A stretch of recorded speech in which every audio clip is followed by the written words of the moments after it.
Hi guys, అభి వాళ్ళ స్కూల్లో sports day అంటే వెళ్ళాము. ఐరా పాప అభి వెళ్ళంగానే ఇలా ఆడుకుంటూ ఉన్నారు. మేము వెళ్ళేసరికి అంతా రెడీ చేసి పెట్టేసుకున్నారు. సో పిల్లలందరూ స్పోర్ట్స్ డ్రెస్లోనే వచ్చారు. వీళ్ళకు కొన్ని గేమ్స్ కూడా ఉన్నాయి, ఇంకా డ్యాన్స్ ప్రోగ్రామ్ కూడా ఉంది. దానికి పిల్లలంతా ప్రిపేర్ అవుతూ ఉన్నారు. ఇంకా అభి అయితే తన డ్యాన్స్ పర్ఫార్మెన్స్ కోసం ముందుగానే అన్నీ సెట్ చేసి పెట్టుకున్నాడు. ఇంకా కొంచెం నర్వస్గా కూడా ఉన్నాడు, స్టేజ్ ఫియర్ కదా అందుకనేసి. ఇక స్టార్టింగ్ ఏ ప్రోగ్రామ్కి వెళ్ళినా కూడా ఇది మాత్రం మానరు స్పీచెస్. ఆ తర్వాత kids dance performance. First day అభి డ్యాన్స్.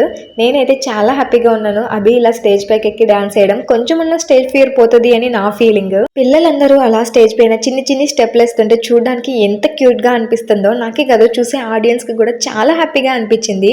ఆ తర్వాత ఇంకా కొందరి డ్యాన్స్ పర్ఫార్మెన్స్ కూడా ఉన్నింది. అభి ఇలా డ్యాన్స్ చేశాడని మా ఆయర కూడా చాలా ఎక్సైటెడ్గా ఉన్నింది. తనని కూడా కొద్దిసేపు స్టేజ్ పైకి పంపించేశాను, తనకి నచ్చినంతసేపు ఆడుకోవచ్చని. స్టార్టింగ్లో భయపడింది కానీ తర్వాత స్టేజే దిగలేదు. అభికి ఇక్కడ ఒక ఫ్రెండ్ పరిచయం అయ్యాడు, తనతో మంచిగా ఆడుకుంది. ఇంకా మా అభి ఒక గేమ్లో కూడా విన్ అయ్యాడు.